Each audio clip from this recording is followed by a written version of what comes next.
Dito nga pala ako nagbabakasyon nung bata ako. Palagi nila akong hinihiram at dito mismo kami naglalaro ng mga kalaro ko dati. Ng mga pinsan ko, ayan. So ngayon sila naman na naglalaro dito. At dito rin pala lumaki ang papa ko. Ito talaga yung lugar niya. Dalawa lang silang magkapatid, kaya naman mahal na mahal ng papa ko ang tita Mila ko. At palagi siya pupunta dito pag wala siyang ginagawa. Yung mga lugar nga pala dito, puro pa ahon at palusong. So tara samahan nyo kaming bumaba dito ng konti. Si Jane, hindi natin na Jane.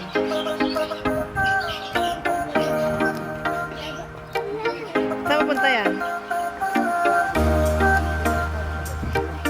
Sa kabila. Ang paikot. Oh, nalas tayo dyan. Ano? Dito na dito. Nakakatakot eh. Nagbata ka? Dito lumaki yung papa ko guys. Kaya yung binabalikan niya yung mga dadaling dati papuntang school. Dito rin siya tumatakbo ng bata siya. Ang nakatakot. Alin? Saan? Ayan? Ano yung school nila? Ayun yung school.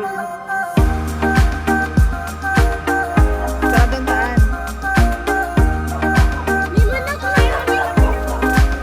Yan. So, lahat ng daan dito ay palusong.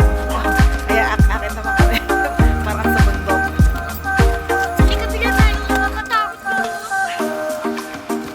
Init pa. Init. At nag-hiking ito. At pumunta nga pala kami dito sa palengke para tumingin-tingin ng mga paninda kasi mura ang bilihin dito.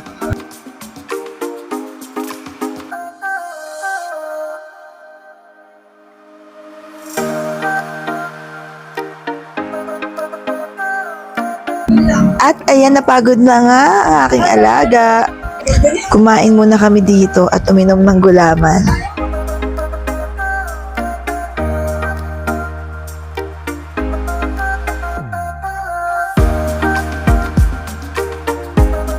So ayun, galing na kami ng bilihan ng Crocs.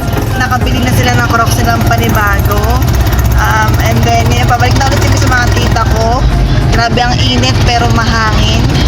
Sobrang init pero ang sarap ng hangin. So, makapagod nakakalakad. Tapos nag-parking kami doon sa